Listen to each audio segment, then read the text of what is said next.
Hi guys, welcome back. And as promised, I'm going to keep this journey really interesting. So today I'm going to share with you two videos. I had the privilege of interviewing Professor Matthew Hibbert from University of Stirling and Nora Mooney from Berkeley. So they are the prospective employers and they have actually spoken in their own words to say and suggest what they are expecting from their prospective employees. So let's go ahead and listen to them and make this journey another interesting story. Thank you very much for listening to me. Thank you. Good afternoon, Professor Hibbert. Good afternoon. Good afternoon. I'm from grad.co.uk and I'm here to ask you about some of your interesting projects that you have run through all through your career, and also how you are guiding international students, and what about a brief introduction about yourself and what works you have done, and how are you going to see us about the diversified world, how a student after finishing their PhD is going out will collaborate in this world.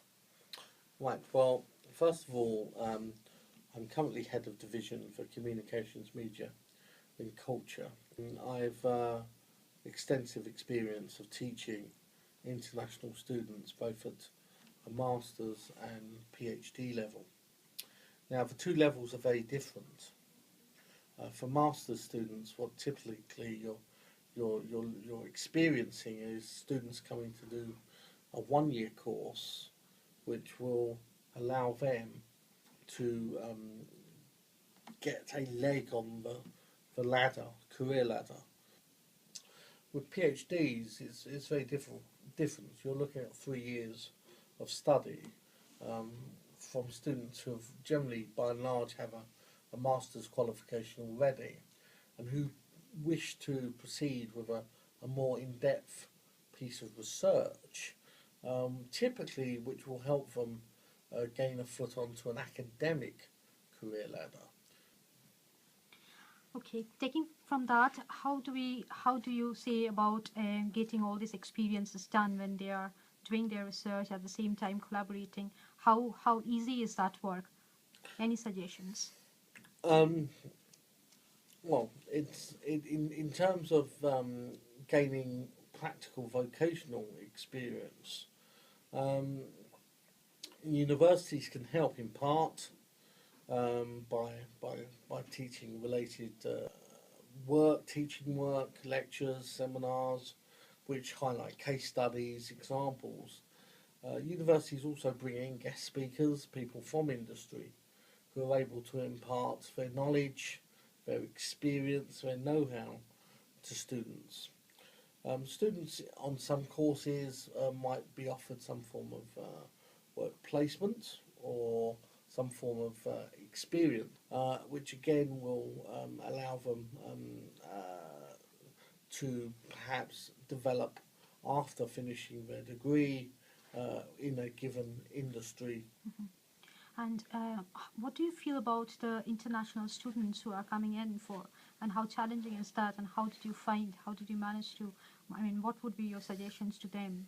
Well, international students come in often from developing countries. So international students are coming to us because basically that kind of education is lacking, or quality of education is lacking, especially in a field like television, film, and where students basically don't have home institutions which can help both train them and also help them to think strategically.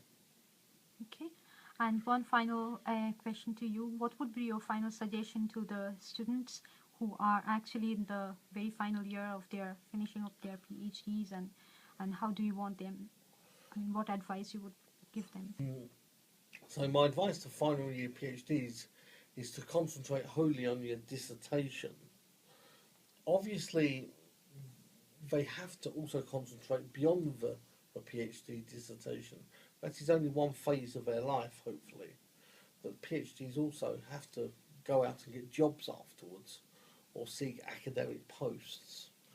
So I also advise students to remain realistic and also, if necessarily, try and seek training and further experience in their chosen field. But mostly I would just say concentrate on the PhD, make sure you get it done. Thank you very much, Professor Freebird, for Thank you talking very, to very us. much. Thank you. Thank you.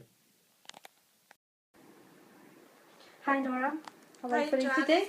I'm great, thank you. So you are actually going to speak to the students and who actually need to know about how struggling it is to get a work when they are out of the uni, and you know how well you have supported the students because you have experience working in the evening team. Of course, Indrani. Before I came to work for Barclays, I actually worked for Lloyd's TSB, and I had lots of students that worked for me then, so I've got quite a fair bit of experience over the last 14 years of managing students both in the evening and during the day.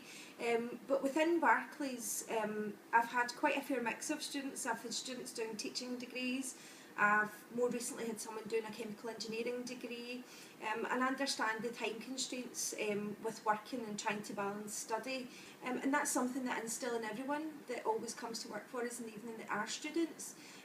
Not to just see it as a part-time job whilst they're at university, but to see it as an alternative career, to try really hard to meet their targets, you know, both quality and productivity, and to try and develop themselves, whether it be a short time that they're here or a long term that they're here. But I tend to believe that happy people are productive people, so getting that balance is very important.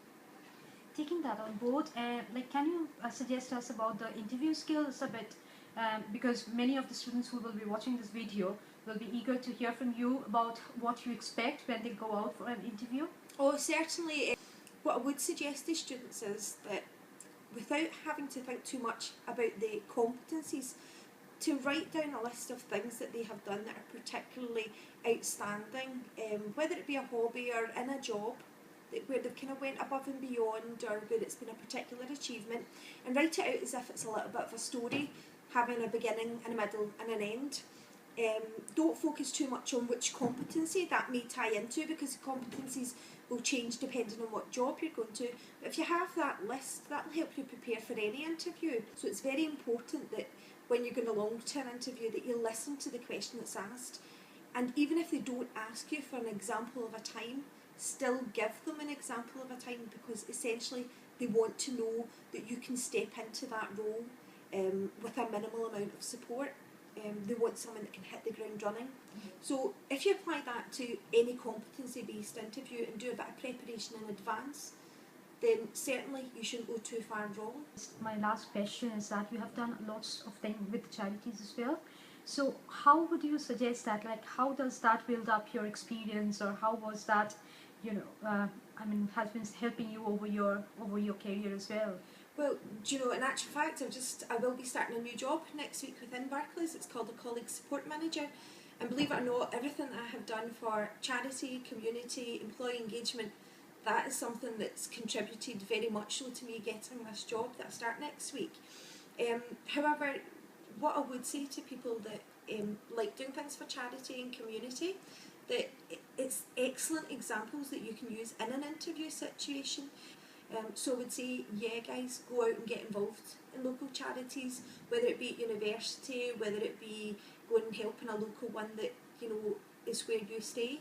It doesn't matter which, but it's all really, really good experience. And as I said, it's helping me get the job that I'm starting next week. And I love charity and community. I don't mind going round shaking a tin and asking people for money. There's no embarrassment round about it. In actual fact, I threaten people with turning them upside down and taking their money out their pockets if they don't give me it. So this is probably a job that's tailor-made for me. Thank you very much, Nora, for speaking to us, and it's much appreciated. Thank you very much. Thanks again, Indrani. No worries. Bye.